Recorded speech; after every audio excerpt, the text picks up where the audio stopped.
Good morning everyone and welcome back to Fish Den 365. Today we're going to be talking about when and how and where to use ultralight tackle. Ed Wright commented in the comments and noticed that I fish for trout using ultralight rod and reel, and he would like me to do a video in a little bit more detail about how and why I choose ultralight for trout fishing. So here goes. So the way I look at this is your rods and your reels are simply tools for catching fish, and you want to pick the right tool for the situation that you're in. So when I'm fishing creeks, like the Little Lehigh Creek that I fish and some of the others, I like to use a smaller ultralight rod, and there's a number of reasons for that. Number one is that oftentimes I am casting a lure no larger than this, and in many cases it's as small as this lure here. So get a look at that, you can see that that's quite a small lure. So the tool that you need to throw this with in any distance is a light rod and light reel. You would have a very difficult time throwing a lure that weighs the amount that this lure weighs any distance with a heavier rod and reel. So that's number one. Anytime I'm using smaller baits, I want to use lighter rods, lighter reels, lighter line. So when we're talking about baits that weigh 1/16 of an ounce or 1/32, then we're really needing to get down into that ultralight range in order to be effective with throwing the bait. So that's number one.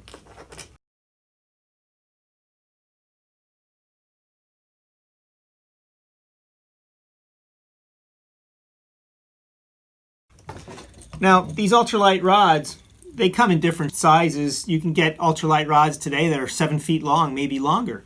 This one's only 5.5 feet long, and there's a reason why I like to use a 5.5 foot ultralight rod when I'm fishing small streams.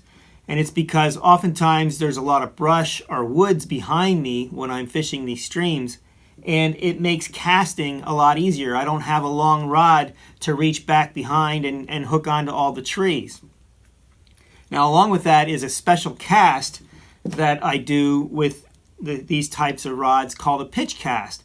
And at the end of this video, I'm going to connect you to a video that I did about how to fish for trout on udemy.com. And it's going to be a segment of that total video that talks about the pitch cast. I'll be in my backyard demonstrating the cast and the advantages of that cast and why I do it. So stay tuned for that, and you'll see that entire segment where we talk about the pitch cast. So when I'm at these streams that don't require long casts, that's when I'm going to use a rod and reel like this, a 5.5 foot rod. I generally won't go any higher than 8-pound test. Sometimes I'll use 6 or 4 depending on the water clarity. The clearer the water, the lighter the line. Also, the later in the season, in other words, as we get closer to summer, I'll use lighter line then too, generally because the water's lower then, the water's clearer then. The trout that are in the creeks are more wary because they've been there longer. These are stock trout, and then the wild trout are already very wary. So you want to make sure that you're using line that they can't see, very light line. Now I do use braided line on my reels because it makes casting that much easier. It's also more sensitive. It has no stretch, so I can feel what's going on better. This braided line is actually a camouflaged braided line. I think it's made by Suffix. I'll see if I can get it out for you here in a second. And then I'll use a fluorocarbon leader. Now right now, because the water's been high and it's not very clear, I'll use 8-pound test. I'll use an 8-pound test fluorocarbon leader. I'll show you what that is right now. So here is the braided line that I use. In this particular case, it's called Suffix 832. And you can see that it's camouflage. This is 20-pound test. It's a little heavy. It's got the same diameter as a 6-pound test mono. Oftentimes I'll go down to 15 or 10-pound test braided line on these rigs. This one here is 20. And then my leader, the leader that I like to use is Seagar Invisex. This is very good fluorocarbon leader.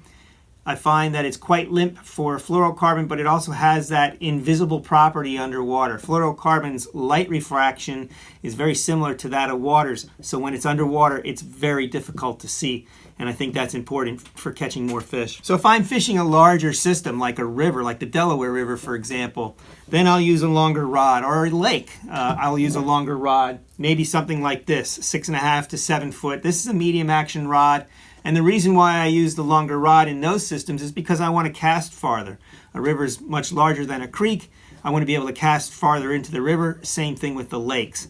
Generally, the bigger the system, the larger the trout are also. So that's another reason where I can get away with a larger rod, because I might be throwing a slightly larger lure on that larger rod. Now you can still select ultralight 7-foot rod and still throw those smaller baits a longer distance on those bigger systems like rivers and lakes. The other time these ultralight rods and reels come into play is when you're fishing for smaller fish like panfish. For example, you might be fishing for crappie, perch, bluegills, and sunfish. That's when an ultralight rod really shines, because it's the right tool for throwing those smaller baits that you're trying to hook those fish with. It's all about using the right tool. It's also fun when you catch a fish or when you hook a fish on an ultralight rod, because what happens then is the fight is better. The fish gets to fight a little harder on ultralight. It's a different feel. But you certainly want to pick the right tool. So for example, if I was fishing for largemouth bass in a large lily pad field, you would never see me use an ultralight spinning rod. In fact, you wouldn't even see me use a spinning rod at all. You'd see me using a heavy action bait casting rod. Using a spinning rod or a light action rod in that situation would be akin to taking a knife to a gunfight. You just don't have a good chance of getting those fish in the heavy cover. You know, when you consider the size and the weight of the fish and the heavy cover that you're trying to pull the fish out of, that's when you need to go to heavier gear. But for when we're fishing panfish and trout situations with creeks and lakes and rivers, it's a lot of fun to throw the ultralights. So, and as you know, for trout fishing, I don't use anything else other than these minnow type lures. I find that these kind of little lures are basically all I need year round to catch plenty of trout. So for me, it makes it simple, and it also makes it very effective. So the rod I have here is a Lew's Speed Stick. This rod I bought back in the early 1980s at a place called Pro-Am Fishing Shop that a gentleman by the name of Jeff Heller and his wife ran. That has long been closed, and I don't think this rod is available anymore today, but I really enjoy still using it today. The reel is a Shimano Symmetry. It's the smallest Symmetry reel that they make, spinning reel, and it's perfect for this rod. But there are plenty of other rods and reels that you can use when trout fishing, and you don't have to break the budget in order to buy ultralight equipment, which is another nice thing. My larger rod here is a Bass Pro Shops Bionic Blade, and I have a Shimano Sedona spinning reel on this, and the Sedona reel is sized to match this rod. So it's a larger reel, a larger spool, allows me to cast farther, and you want to have a reel, select a reel that matches the rod and the rod action for whatever our fishing situation is. Okay, so the next part of this video will be me flipping this over. This is part of a course, so you'll be hearing me reference this trout course in the video, but the whole segment is about the pitch cast and the importance of it, and you'll see me using the ultralight rod as I demonstrate the pitch cast. I'd like to show you now perhaps the most important part of the presentation factor, and that is the pitch cast. So this is a specific type of cast that can help you catch a lot more trout, and I'm going to demonstrate it now.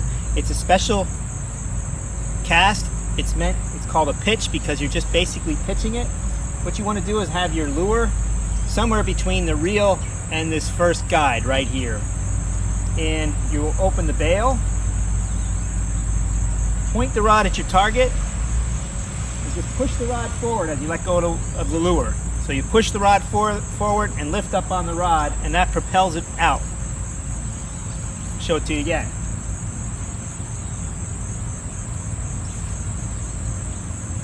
See, I can get a pretty good distance cast there. And very little movement of the rod. I don't have to swing the rod this way or back over my head and get hooked on all the trees and branches that might be there.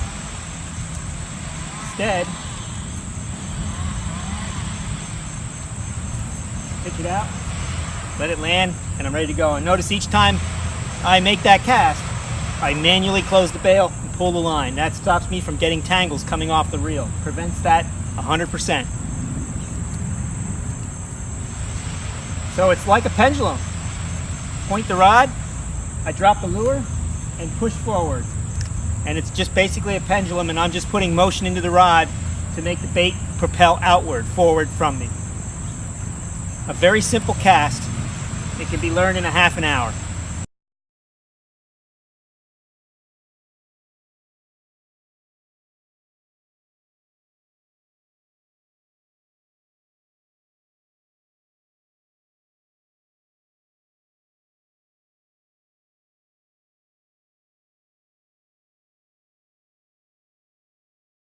So if you like these videos and you're getting something out of them, please hit that thumbs up, hit that like button. Remember to share with your friends. Remember to, if you're new to my channel, please subscribe and please comment. Let's keep this, I like to keep this an open forum where we can have an exchange of ideas back and forth. And by commenting, you give me some good ideas for what I can do with my fishing. And also if you have any ideas for what you'd like to see next on some videos, that's another great way to let me know what you'd like to see, and I will certainly do what I can to get it out there. May God bless your fishing endeavors.